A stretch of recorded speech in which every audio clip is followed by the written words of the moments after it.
Salut tout le monde, moi c'est Frédéric. Aujourd'hui, je vais faire 3 recettes inspirées de Pinterest avec des mini-eggs. Donc, c'est Pâques qui approche dans pas long.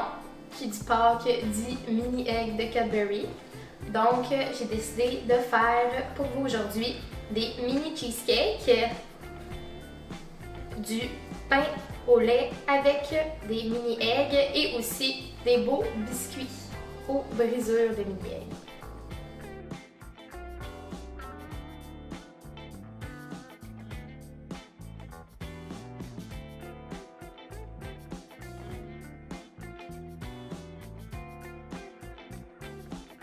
On va venir prendre les mini-eggs.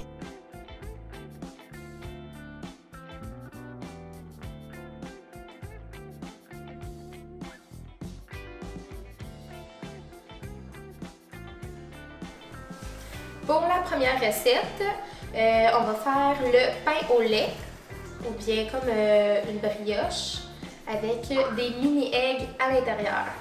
C'est une recette qui est super simple à faire.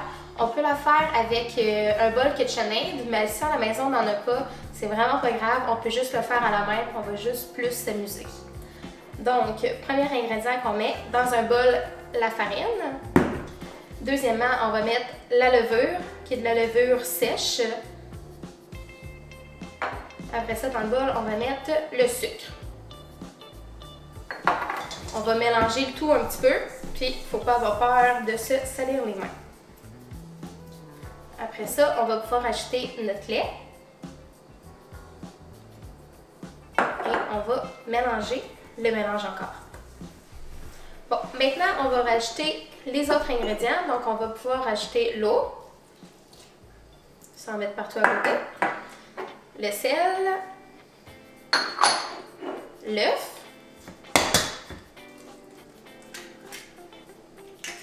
et pour finir, le beurre. Bon, maintenant, on va tout mélanger jusqu'à temps à avoir une pâte un petit peu homogène, puis après ça, on va pouvoir la mettre sur notre plan de travail pour mieux la travailler. Quand la pâte ressemble à ça, puis quand elle est environ tout en boule, même s'il reste des petites graines, c'est pas grave, on va pouvoir la mettre sur notre plan de travail. Puis là, on va la pétrir comme ça pendant environ une bonne dizaine de minutes à la main. Si jamais vous le faites au batteur mélangeur, c'est environ de 5 à 6 minutes, jusqu'à temps que vous voyez que quand la pâte elle tourne autour du bol, elle commence à se détacher des parois.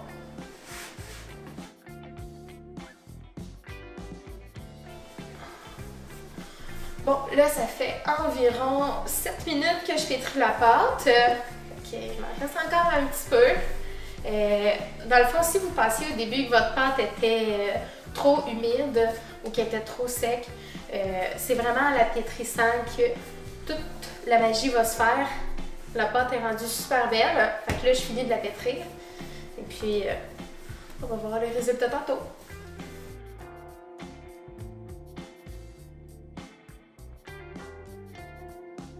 C'est l'exercice de la journée. Yes! C'est terminé. J'ai terminé. La pâte est faite. Quand la pâte est faite, on va pouvoir la mettre dans le bol au début qu'il y avait la farine parce que qui aime faire la vaisselle, en tout cas pas moi. Quand on a mis notre pâte dans notre bol, on va pouvoir prendre un linge qui est légèrement humide. On le linge sur notre belle petite pâte et puis on la laisse reposer pendant 1 heure. Bon, ça fait maintenant 1 heure que la pâte lève, donc je vais enlever du cul de poule et puis là on va le mettre sur une planche et puis on va le découper en 6 parts égales.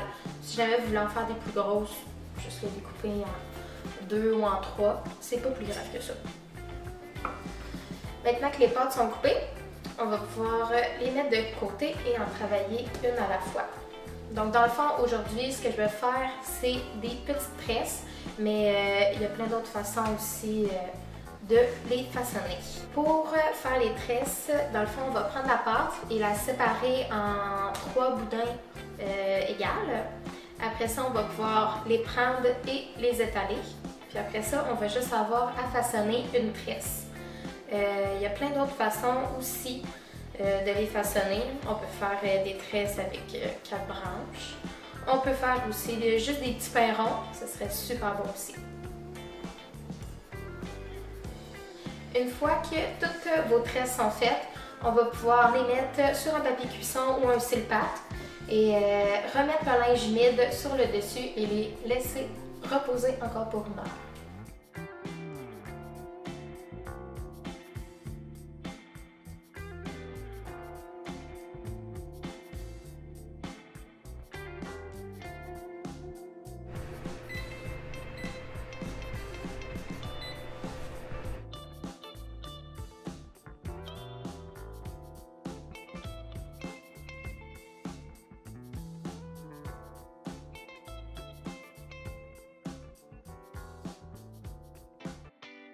Prochaine recette, on va faire des biscuits avec des mini-eggs et du chocolat blanc. Donc, les premiers ingrédients qu'il faut, c'est de la farine, du bicarbonate de soude et un petit peu de sel. On mélange tout ça ensemble.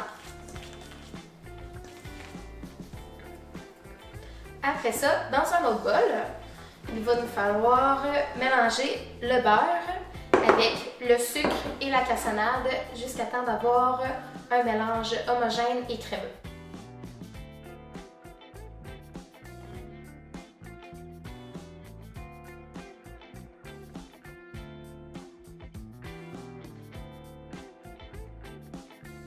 Quand le mélange est bien crémé de beurre, de sucre et de cassonade, on va pouvoir ajouter l'œuf et la vanille.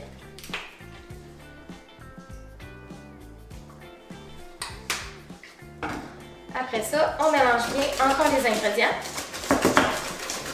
Quand les œufs sont bien incorporés, on va pouvoir ajouter le mélange de farine tout doucement à notre mélange.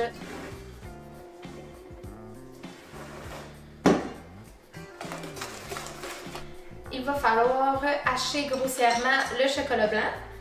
Si vous avez des pépites, juste mettre les pépites dedans. Et les mini-eggs.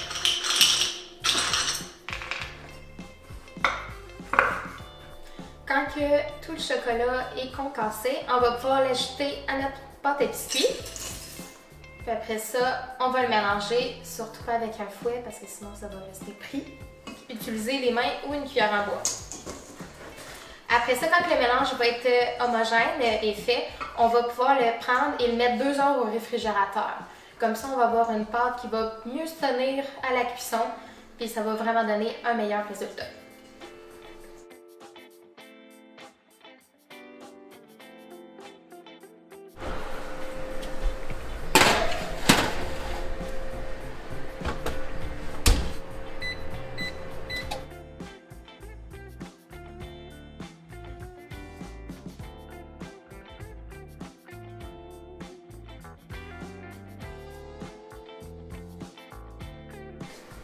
Maintenant, c'est l'heure du gâteau au fromage. Donc, pour commencer, on va faire la base, qui est la croûte. Donc, on va prendre du biscuit Graham déjà émietté. Si jamais vous l'avez entier, juste le mettre dans un robot culinaire puis le faire hacher pour avoir des belles petites miettes. Un peu de sucre. Et pour finir, le beurre fondu. Quand tout ça est fait, on a juste à tout mélanger et mettre ensuite dans nos moules à muffins. Mon mélange est prêt, donc je vais prendre une cuillère pour pouvoir m'aider. Puis je vais en mettre un peu dans le fond de chaque moule. J'ai mis des petites caissettes dans ma muffin pour être sûr que ça ne colle pas dans le fond. Quand c'est fait, on va pouvoir presser avec nos doigts dans le fond pour faire une belle base à notre gâteau. Quand le mélange de grammes est tout bien aplati dans le fond de vos moules, maintenant c'est l'heure de faire le mélange au fromage à la crème. Donc on va prendre notre fromage, on va le transvider dans un bol. On va pouvoir ajouter notre sucre.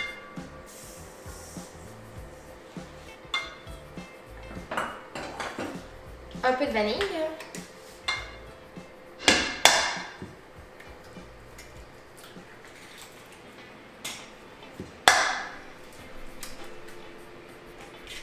Maintenant, on va mélanger le mélange jusqu'à avoir un mélange homogène. Quand le mélange est bien homogène, j'ai concassé un peu des œufs, des mini-eggs, pour pouvoir les mettre dans le mélange. Et puis, on va en garder aussi quelques-uns pour décorer sur le dessus. Et on va plier le mélange. Quand ça c'est fait, on va pouvoir le rajouter dans nos moules à muffins et les mettre au four à 350 environ 10 à 15 minutes.